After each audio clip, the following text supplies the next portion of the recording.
Amém. Graça e paz, amém? Muito bom dia. Muito feliz de estar aqui com os irmãos. Infelizmente, pela última vez, temos chorado bastante essa semana. Eu nem tanto, eu choro escondido, mas eu também choro. Temos aqui alguns amigos hoje. Vou apresentar para vocês o Armando e a Érica. São um casal muito abençoado. São lá da Igreja Verbo da Vida. Temos aqui nossos primos, Ulisses e Ana Paula, que são missionários, são líderes da base da Jocum, aqui de Goiânia, fica lá em Goianira. Temos também meu amigo Vitese, meu camarada aí, de longa data. Não trouxe a minha outra prima, porque senão não ia caber aqui na igreja, que ela tem 5 filhos, está grávida do 6º, mas o marido dela está viajando, o Gel. Mas é muito bom estar aqui com vocês, compartilhando mais uma vez, servindo vocês, da mesma forma como eu fui muito servido, então eu me alegro em poder, de alguma forma, retribuir com o dom, com aquilo que Deus depositou em mim. Amém? Nessa manhã eu vou tentar ser rápido. Eu não gosto de falar rápido, mas tem muita coisa para falar. A minha esposa maravilhosa vai falar também. Então eu vou tentar ser fiel ao tempo. Mas hoje a gente vai falar sobre um tema que reflete muito do que a gente tem experimentado, o que eu aprendi muito com os meus pais. A gente fez um jantar onde eu comentei sobre uma coisa que meus pais me ensinaram de exemplo que eu levo para mim. Meu pai, ele é militar também, ele é pastor, e a gente vivia sendo transferido como militares. Para quem não sabe, eu já morei no Rio Grande do Sul, já morei em Mato Grosso, já morei em Minas Gerais, onde eu nasci, já morei em Brasília, já morei no Rio de Janeiro. A minha mãe é de São Paulo, meu pai é do Rio, então já conheço bastante o Brasil e a gente vivia se mudando. E toda vez que os meus pais, eles eram transferidos, meu pai particularmente como militar, eu via os meus pais orando. E eles oravam pedindo a Deus direção sobre onde eles iriam servir.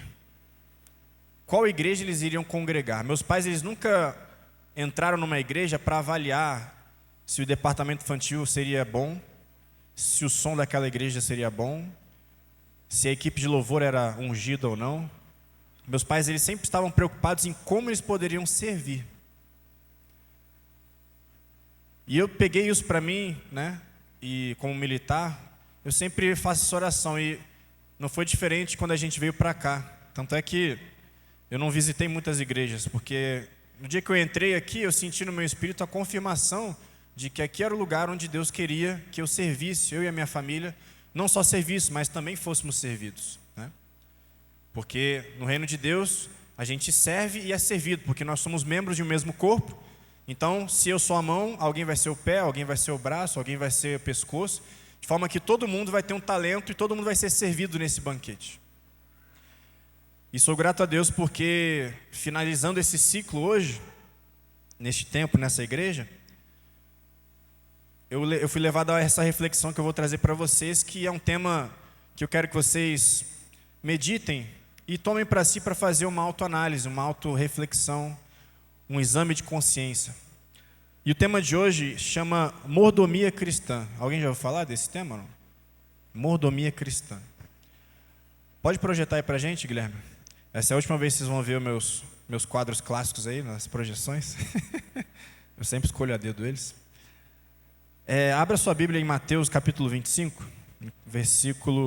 capítulo 24, a partir do versículo 45. A gente vai estar usando esse texto como base, introdução, mas a gente vai discorrer outros versos. Mateus 24, versículo 45. A parábola do servo fiel e do servo mau, ou do servo infiel. Eu vou ler lá na NA.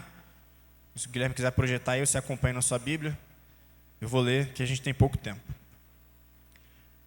Quem é, pois, o servo fiel e prudente, a quem o Senhor deixou encarregado dos demais servos, para lhes dar o sustento a seu tempo?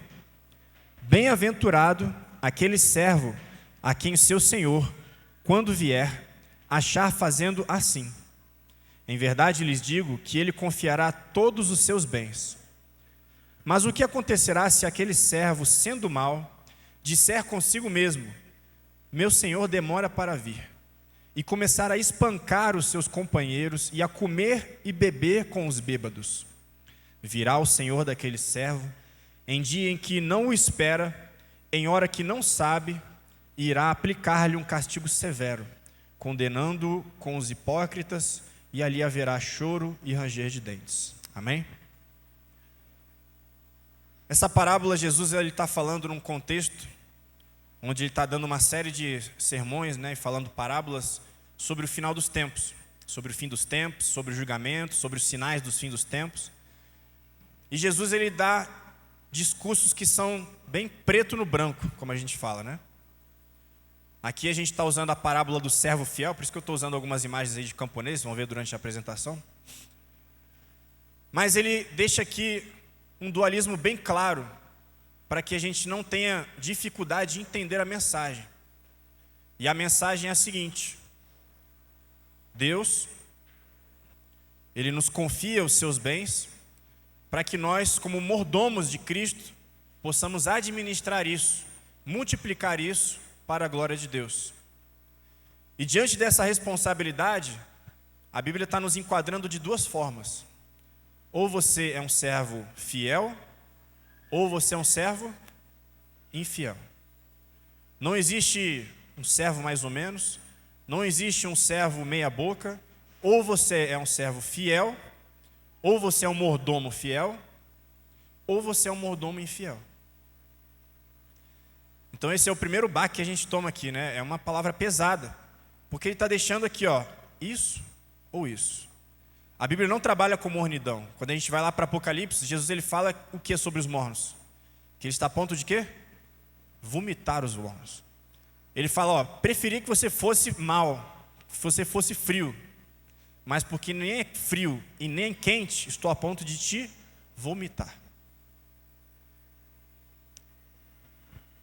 E para a gente falar sobre mordomia, eu queria lançar as bases antes de a gente começar. A mordomia nada mais é do que, como eu falei, administrar um bem alheio. O mordomo é alguém que administra algo que não é seu. E a mordomia cristã, nós podemos definir como um princípio de vida, que o cristão deve abraçar, ter consciência de que ele é um mordomo, para que, consciente da graça que ele recebeu de Deus, e todo mundo aqui recebeu uma porção da graça de Deus, seja por meio da salvação, de talentos, de dons, consciente dessa graça que te alcançou, agora você se sente na obrigação de viver uma vida de gratidão e de propósito. Qual o propósito? Propósito único, exclusivo de quê? Glorificar a Deus em tudo que você faz. O que é glorificar a Deus? É simples, é eu fazer tudo com o coração, com a consciência de que eu estou querendo que o nome de Deus seja reconhecido na minha vida. A ponto de que se as pessoas olham para a minha vida, olham para a minha casa, olham para a minha família, para o meu casamento, olham para a minha ministração no louvor, olham para a minha palavra, olham para tudo que eu falo e digo. Obrigado, Cláudia. A Cláudia estava falando que hoje é a última vez, ela está muito, muito triste. Essa aqui é a melhor água que existe em Goiânia, viu? A Cláudia é uma serva fiel. Já falei isso para ela, né? Um coração de serva. Então, o primeiro fundamento para eu exercer a mordomia cristã na minha vida é o seguinte, e é muito importante. É eu reconhecer que nada do que eu tenho, ou tudo que eu tenho, não pertence a mim. Se você não entender esse princípio, você nunca vai ser um servo fiel. Não tem como você ser um bom servo se você não reconhecer que tudo que você tem é graça de Deus e não pertence a você, é dom de Deus. A gente leu aqui rapidamente, mas se você parar para analisar a conduta do servo infiel, por que ele administrou mal de forma infiel os bens do seu senhor? Porque ele pensou assim, o meu senhor viajou. Agora tudo que está comigo é meu. E eu vou fazer o que eu quero, e não o que o meu senhor quer. Ele perdeu a consciência de que o senhor era dono daquilo que ele estava administrando. E quando ele fez isso, ele deixou de administrar para o Senhor e administrou para o seu próprio proveito. O que ele começou a fazer? Tratar mal os servos, começou a espancar, começou a comer, a beber, a se embebedar, ou seja, começou a administrar em proveito próprio. Então, o primeiro fundamento que todos nós temos que ter consciência é esse. Tudo que nós temos vem de Deus. E tem um versículo que me impactou muito essa semana, eu postei até no Instagram, não sei se vocês perceberam, que Davi, ele define isso de forma maravilhosa. Se um dia você for ministrar uma palavra de dízimo e oferta, guarde esse versículo aqui, está em 1 Crônicas 29. Eu achei muito profundo isso. 1 Crônicas 29, rapidamente aqui, é um contexto onde Davi ele está planejando e construindo o templo do Senhor. E ele consegue levar uma oferta voluntária bilionária nos termos de hoje. São centenas de toneladas de ouro, diamantes, pedras preciosas e tudo mais. E Davi no verso 10 de 1 Crônicas 29, ele vai louvar ao Senhor. E ele vai dizer o seguinte, olha só o que Davi vai falar. Davi louvou o Senhor diante de toda a congregação e disse: Bendito és tu, Senhor, Deus de Israel, nosso Pai de eternidade e eternidade. Teu, Senhor, é o poder, a grandeza, a honra, a vitória e a majestade, porque teu é tudo que há nos céus e na terra. Teu, Senhor, é o reino, e tu te exaltaste como chefe sobre todos. Riquezas e glória vêm de ti. Tu dominas sobre tudo, e na tua mão há força e poder. Contigo está o engrandecer e dar força a todos. Agora, ó nosso Deus, graças te damos e louvamos o teu glorioso nome, porque quem sou eu e quem é o meu povo para que pudéssemos dar voluntariamente estas coisas? Porque tudo vem de ti e nós só damos o que vem das tuas mãos. Consegue sentir a profundidade desse texto? Não precisava nem pregar mais aqui. Eles estavam dando uma oferta voluntária gigantesca. E a generosidade deles era grande, não porque alguém convenceu eles de que eles tinham que ofertar, mas porque eles reconheceram o seguinte: eu não posso dar nada para Deus, porque tudo que eu tenho vem de Deus. Eu só dou a Deus aquilo que eu recebi dele. E ele continua dizendo: porque somos estrangeiros diante de ti e peregrinos como todos os nossos pais. Os nossos dias sobre a terra são como a sombra e não temos permanência. Passa para a gente, Guilherme, por favor. O que Davi está falando aqui? Ele está reconhecendo que Deus é a fonte dele, de tudo que ele tem. Diante dessa consciência, ele consegue se desprender. Quando nós compreendemos a graça de Deus, nós nos tornamos desprendidos das riquezas materiais, do amor por esse mundo. E nós temos a consciência de que, como Davi falou, nós somos peregrinos nesse mundo. Nós não estamos aqui para ajuntar tesouros. Nós estamos aqui para ajuntar tesouros nos céus. E se eu não tenho essa consciência, eu jamais vou ser capaz de administrar aquilo que Deus confiou na minha vida. Amém? Uma frase de um autor que eu gosto muito, o Dr. Martin Lloyd Jones, ele diz o seguinte: um cristão é alguém que entende que não possui nada, ele é apenas um mordomo, e o tempo lhe foi dado para servir ao seu Senhor. Diante dessa reflexão, a gente entra numa autoanálise. O que eu estou fazendo com aquilo que me foi confiado? Quão fiel eu tenho sido com aquilo que Deus depositou na minha vida? E qual é a barreira para eu me tornar um servo fiel? O primeiro fundamento é esse: tudo o que eu e você consideramos nosso, dificilmente será administrado de uma forma que irá glorificar a Deus. Dificilmente. Por que eu e você temos dificuldade de dar dízimos e ofertas? Porque a gente acha que o dinheiro é nosso. Por que eu e você temos dificuldade de amar os nossos cônjuges? Porque a gente acha que nossa mulher, nosso homem, ele é só nosso. Esquecemos que eles são filhos e filhas de Deus. E que nós vamos prestar contas diante de Deus sobre toda essa administração. Por que é tão difícil para a gente não terceirizar a educação dos nossos filhos e ser intencional nessa educação espiritual, moral, em todos os sentidos? Porque a gente ainda não entendeu completamente que os nossos filhos não são nossos, eles são primeiramente de Deus. E que nós estamos administrando uma propriedade que é exclusiva de Deus.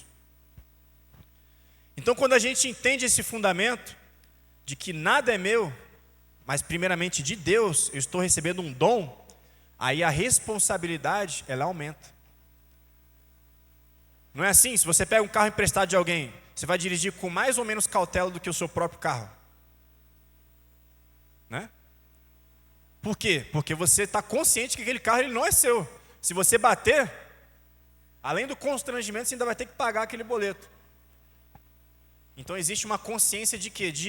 De administração, uma consciência de responsabilidade, uma consciência de prestação de contas.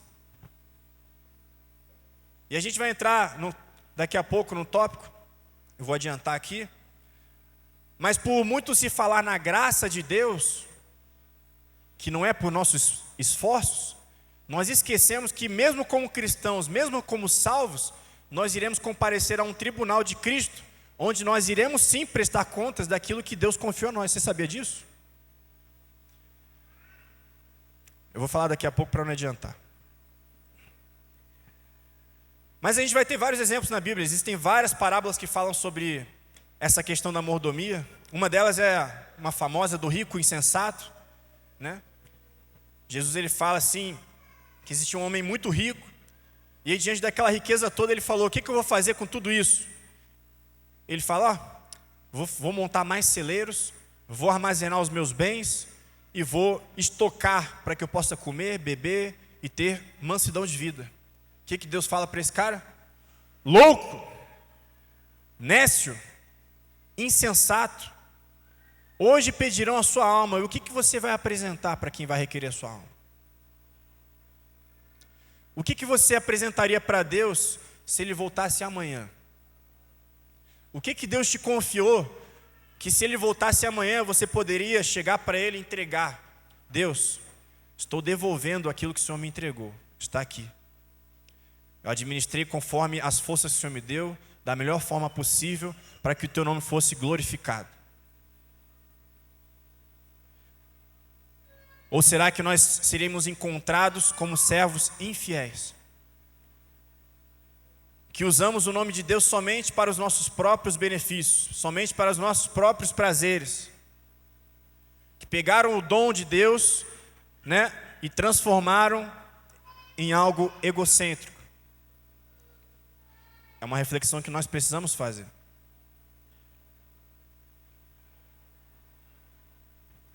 Paulo, ele... Pode passar para a gente, do Guilherme, por favor? Pode passar também. Então nós percebemos que a fidelidade, ela é uma marca dos servos de Deus. Ou você é um servo fiel, ou você é um servo infiel. Não existe meio termo.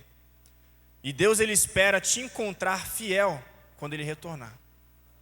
Fiel naquilo que Ele depositou para você administrar. Agora a gente entra no tópico que eu estava conversando, que é o famoso Tribunal de Cristo. Eu quero que você entenda uma diferença importante, para não pregar heresia aqui, depois o pastor vai ficar triste comigo. A Bíblia fala que a salvação, ela é dom de Deus, ela é pela graça de Deus.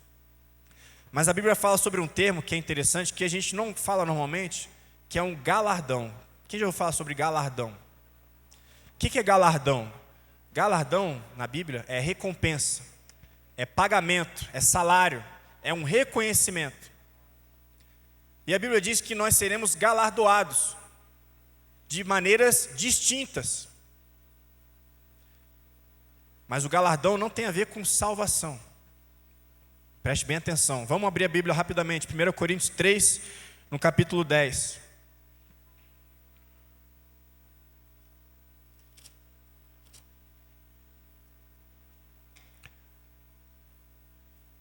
Contexto aqui, Paulo está falando sobre nós sermos cooperadores de Deus.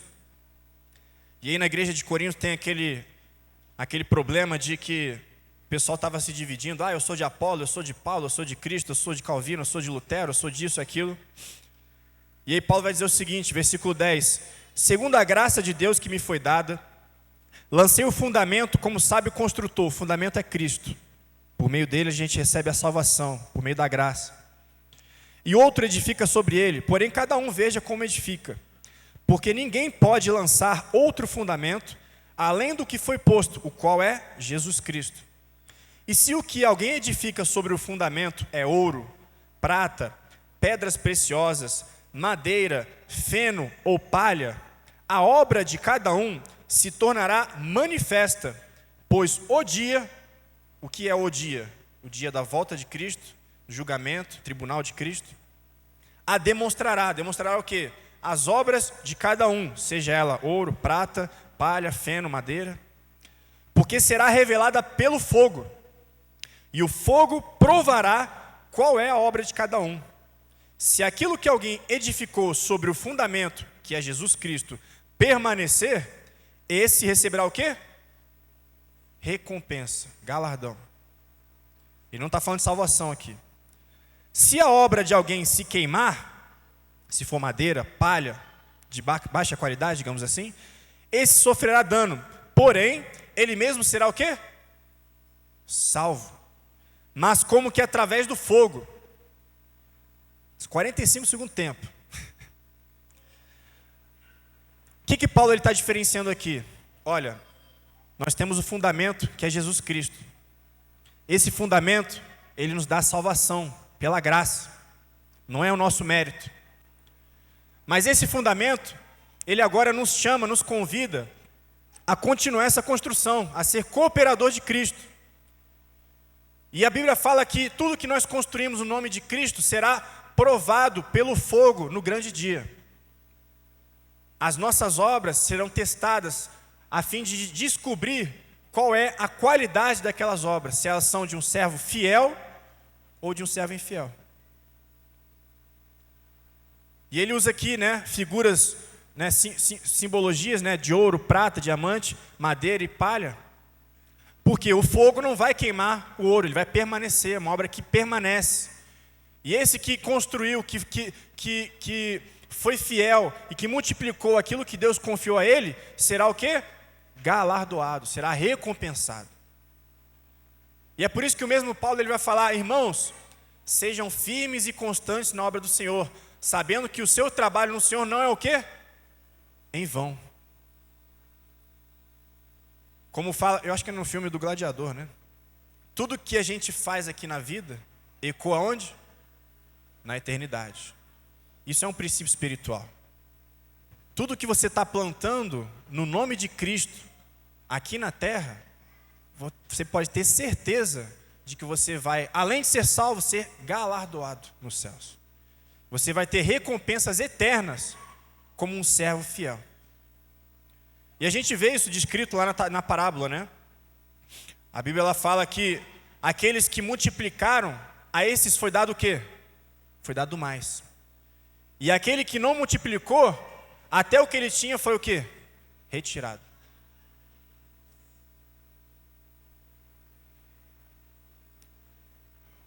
O Tozer, a W. Tozer, eu gosto muito dele, ele vai dizer o seguinte: cada ato feito por amor a Cristo é um investimento eterno. A recompensa é a expansão da alma em comunhão com Deus. E não a recompensa trivial no céu, C.S. Lewis. Toda fidelidade terrena é uma preparação para uma capacidade maior de desfrutar Deus aonde? Na eternidade. Passa para a gente, Guilherme, por favor.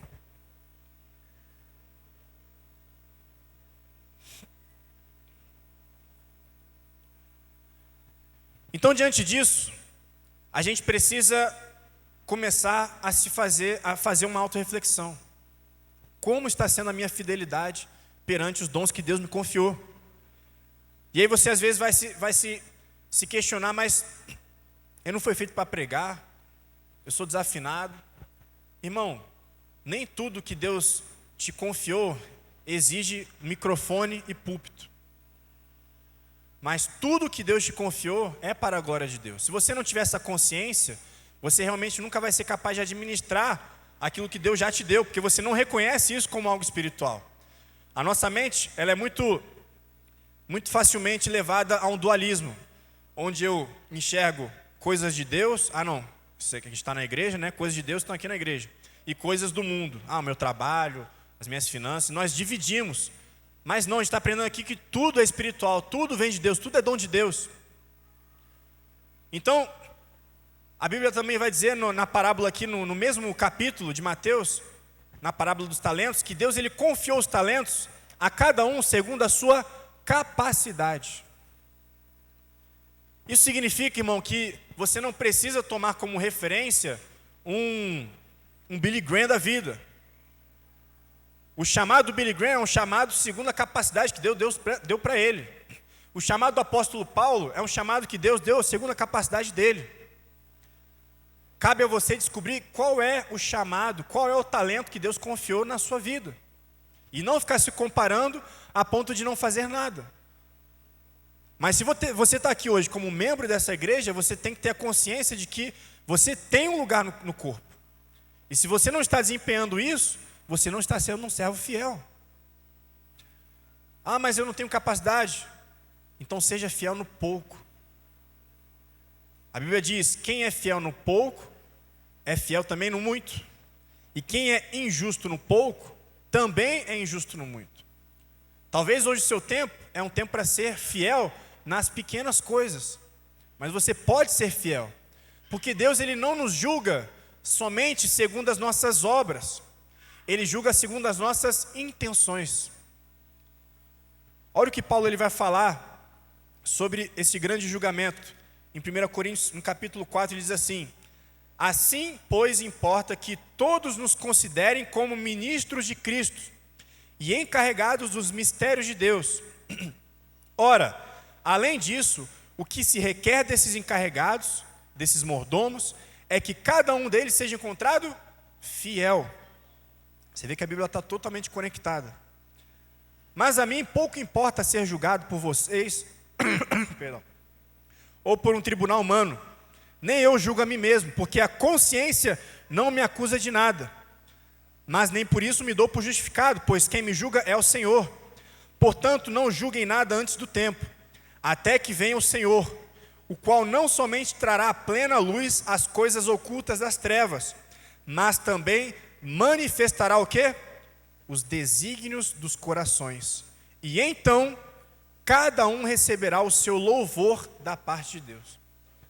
A Bíblia não está falando aqui que você vai receber o seu galardão pelo que você fez, mas pela motivação, pelo desígnio que existia no seu coração quando você fez aquilo.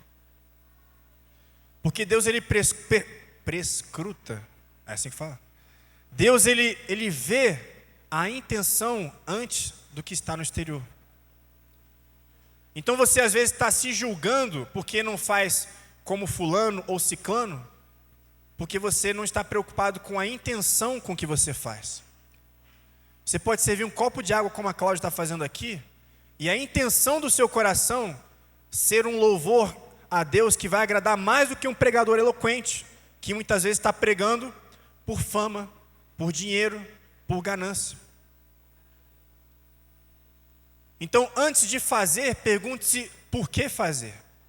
E qual deve ser a minha motivação ao fazer? É a base que a gente lançou lá no início. Tudo que eu tenho é de Deus. Se eu recebi isso de Deus, a minha vida agora vai ser uma eterna gratidão para que esse Deus ele seja manifesto, para que outras pessoas conheçam a Ele. Esse deve ser o propósito. A minha pregação não é para vocês me elogiarem no final do culto. Não quero isso de vocês. Eu quero que vocês se posicionem. Quero que você se torne um servo fiel. Quero que você possa ser edificado. Porque se a intenção não é essa, Deus pode até usar, mas Ele vai estar condenando. Porque olha só, a Bíblia vai dizer o seguinte, lá em Mateus 6, que no final dos tempos, no julgamento, vai chegar gente lá diante de Deus e vai falar o seguinte: Senhor, nós profetizamos o Seu nome, falamos em outras línguas, expulsamos demônios, fizemos isso, fizemos aquilo. E aí, podemos entrar? O que Jesus vai falar para esse pessoal? Apartai-vos de mim. Por quê? Porque não vos conheço. Porque vocês não têm intimidade comigo. Vocês estão apenas usando o meu nome aí, ó. a minha autoridade, fazendo um monte de coisa. Mas vocês não me conhecem e eu não conheço vocês. Então, antes de ser um servo que faz muita coisa, preocupe-se em ser um servo que é fiel no pouco, nas pequenas coisas. Procure ser um servo fiel no seu lar. Procure ser um servo fiel com a sua esposa, com seus filhos, nas pequenas coisas, lá no seu pequeno grupo, abrindo a porta da sua casa, servindo na igreja, varrendo o chão, ajudando, ofertando. Comece a construir nas pequenas coisas essa fidelidade a Deus, mas com a intenção correta. Porque de nada vai adiantar você subir os degraus do serviço se a sua intenção, se o desígnio do seu coração não for verdadeiro. Se você foi somente adestrado e convencido a fazer as coisas na igreja, Deus não quer o seu serviço. Agora, se você está fazendo porque você ama o Senhor e reconhece que tudo que você tem vem dele, aí sim, Deus vai aceitar o seu serviço com uma adoração a Ele. Amém? Então a fidelidade de um servo não está no quanto ele faz, mas na intenção com que ele faz, que é o que vai ser julgado naquele grande dia. Então não se preocupe em fazer muito, mas com inteireza de coração. O Leonard Ravenhill vai dizer o seguinte: a eternidade revelará que muitos heróis invisíveis da oração, vulgarmente conhecidas como mulheres do coque, receberão mais glória do que pregadores famosos. No tribunal de Cristo, o anonimato terreno será honrado. Pode passar para a gente, Guilherme, por favor? Fidelidade e responsabilidade. A maturidade, ela está diretamente ligada ao quanto nós conhecemos e entendemos um determinado assunto. Um exemplo. A Mariana, ela tem 5 anos de idade. Eu não posso tratar a Mariana, em questões de disciplina, da mesma forma que eu trato o Augusto. Porque o Augusto, ele ainda é um bebê. Ele ainda não aprendeu a se comunicar, ele ainda faz birra, ele chora quando ele não tem o que ele quer, né? A Mariana, ela já tem consciência. Se eu chamar a Mariana, Mari, ela entende. Tudo bem? Ela responde. Por quê? Ela está desenvolvendo a consciência dela. E conforme ela vai sendo ensinada, eu vou cobrando cada vez mais dela. Isso é maturidade, né? E Lucas 12:47, que está projetado ali, vai dizer o seguinte, falando sobre parábola também de servos fiéis e infiéis, em outro contexto, ele vai falar o seguinte: aquele servo que soube a vontade do seu senhor e não se aprontou, nem fez conforme a sua vontade, será punido com muitos açoites. O que não soube e fez coisas dignas de reprovação, levará poucos açoites. A quem muito foi dado, muito será cobrado ou exigido. O que isso está ensinando para a gente? Quanto mais você conhece ao Senhor, maior é a sua responsabilidade como servo. Porque quanto mais nós conhecemos a Deus, mais nós nos tornamos indesculpáveis diante dele. Conhecimento é um fardo. Conhecimento de Deus é uma responsabilidade. Por isso que Deus não quer que nós sejamos mornos, porque o morno ele vai vomitar.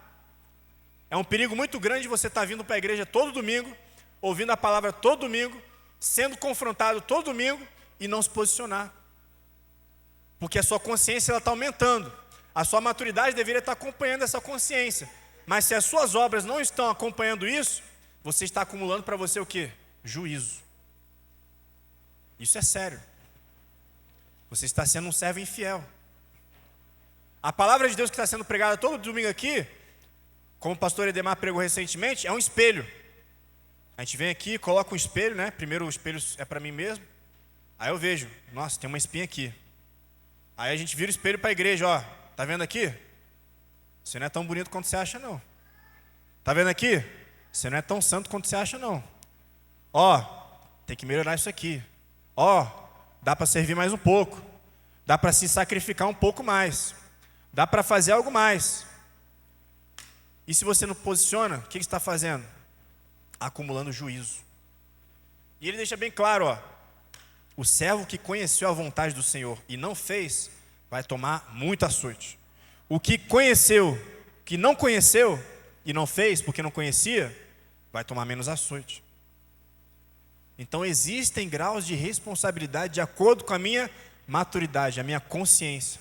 E aí eu te pergunto, a sua maturidade, a sua consciência, o seu serviço, eles estão nivelados? Ou você está com muito conhecimento e pouca prática? Tem um santo da Igreja Católica que chama... Santo que eu digo... Calma, gente. É santo, né? Todos nós somos santos diante de Deus. Chama Tomás A Kempis. Alguém conhece Tomás A Kempis? O pastor conhece? Ele escreveu um livro que eu recomendo para todo mundo ler. Chama A Imitação de Cristo. Alguém já leu esse livro? É um livro de cabeceira que você pode ler que você vai chorar. Ele faz assim: nos céus não nos será cobrado o quanto nós conhecemos de Deus, o quanto nós sabemos de Deus, mas sim o quanto nós fizemos com base nesse conhecimento. Hoje a gente tem muito acesso à informação e a gente acaba se tornando crente que vem para a igreja só para concordar com o sermão. A gente acompanha a gente no Instagram para concordar com uma doutrina A ou B, para confirmar aquilo que eu acho que é certo ou errado. Só que Deus, irmão, não está preocupado se você é da linha teológica calvinista, arminiana, se você é luterano, se você é católico, se você é isso ou aquilo. O que Deus vai querer de você no tribunal de Cristo é as suas obras. O que você fez? É ouro? É prata? É bronze? É madeira? É palha? É feno? O que você fez? O que você tem feito? Passa para a gente, Guilherme. Estamos caminhando para o final já. Aí, a conclusão. Eu já li esse texto. E a conclusão são esses tópicos que são uma revisão, né? Ele diz assim, Paulo ele vai falar que o que Deus requer dos seus encarregados é que cada um deles seja encontrados fiéis. Como você vai ser encontrado como mordomo de Cristo, como administrador de Deus, quando Ele voltar? Reflita sobre isso. Se Jesus voltasse amanhã. Um servo fiel não pode valorizar mais a opinião do mundo do que o mandamento de Deus. Paulo aqui está falando nesse contexto, né, onde o pessoal está atacando ele, aquela guerra de, eu sou de Paulo, eu sou de Apolo, isso e aquilo. Aí ele vai falar, para mim pouco importa ser julgado por vocês ou por um tribunal humano. Nem eu julgo a mim mesmo, porque a minha consciência não me acusa de nada, e quem me julga é o Senhor. Diante disso eu te pergunto, você está mais preocupado com o que a sua consciência está te falando agora, com a exposição dessa palavra, ou com o que o mundo está falando? Porque não tem como você se preocupar com a opinião do mundo e ser um servo fiel de Deus. Não tem como. É preciso fazermos um exame de consciência acerca da nossa fidelidade a Cristo. Já falamos sobre isso. Examine a sua consciência hoje. Reflita. O que Deus te confiou? Você não é rico sem um propósito. A Bíblia diz que a riqueza ela é um fardo, sabia disso? Se você é muito rico, irmão, você já nasceu com um fardo. A gente olha isso como uma bênção, porque a gente está condicionado a pensar em riqueza para o nosso próprio umbigo. A Bíblia fala que é mais difícil um camelo passar no fio da agulha do que o rico entrar no reino dos céus. Riqueza é um fardo, porque você recebeu um dom de Deus que te permite abençoar a obra dele de forma generosa. Só que se você está achando que isso é para você somente gozar os seus dias na terra, você está sendo um servo infiel. Se você, como um homem que Deus permitiu ter muitas riquezas, aquela pessoa que não faz esforço e o dinheiro vem, eu não estou falando da gente aqui, classe média baixa, que cartão de crédito está gritando, falando da gente, pessoa que assim, nasceu no berço de ouro. Como você tem administrado isso para glorificar a Deus? As pessoas olham para a sua riqueza e veem Deus nisso? Ou só vê uma pessoa bem vestida, com roupa de marca, com coisas exuberantes? Próximo tópico para a gente finalizar. Todo crente comparecerá diante de Cristo e haverá responsabilidade, prestação de contas daquilo que Deus confiou. Não seremos julgados apenas pelo que fizemos, mas por que fizemos e com que motivação fizemos. E finalmente, não desperdice a sua vida com coisas que serão queimadas no tribunal de Cristo. Como a palavra escreveu aqui, as nossas obras, elas serão comparadas ao ouro, à prata, diamante, pérolas preciosas, feno e palha. O que vai acontecer com a palha quando o fogo subir? Vai sumir. Não vai ficar nada. E diante dessa reflexão, o que você tem produzido para Deus? É ouro? É prata? É bronze? É palha? É poeira? São restos? São sobras? Invista naquilo que é eterno. Invista naquilo que tem valor para Deus. E não se preocupe com a quantidade, se preocupe com a intenção do seu coração. Amém? Coloque-se de pé.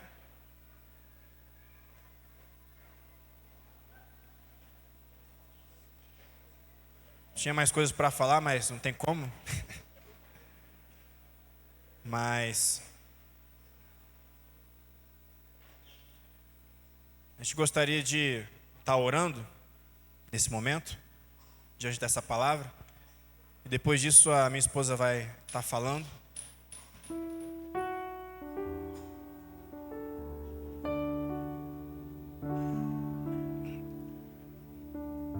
Feche seus olhos. Coloque as mãos no seu coração, estenda elas. Olhe para suas mãos, olhe para suas mãos. O que Deus confiou nas suas mãos? Cada um aqui recebeu um dom, um talento da parte de Deus. Você tem alguma coisa da parte de Deus. Essas mãos que Deus te deu, pode não ter dinheiro, mas você pode ser como Pedro, quando viu o enfermo, ele falou: eu não tenho ouro nem prata, mas o que eu tenho eu te dou. Você pode estender suas mãos, você pode orar por alguém. Você pode orar por um enfermo. Você pode orar por alguém depressivo. Você pode orar por alguém que está beirando o suicídio. Você pode abençoar, talvez, com as riquezas que Deus depositou na sua mão. Você pode pregar. Você pode fazer alguma coisa. O que você não pode é não fazer nada, porque as suas mãos não estão amputadas. Então eu quero que você ore com as mãos estendidas ou no seu coração, pedindo que Deus encha as suas mãos com esses talentos, com esses dons. E que a partir de hoje você possa se posicionar como um servo fiel que recebeu a graça redentora de Jesus Cristo. Amém? Feche seus olhos, vamos orar. Pai, em nome de Jesus, nessa manhã nós queremos orar. Queremos nos arrepender, Senhor meu Deus, dos nossos pecados.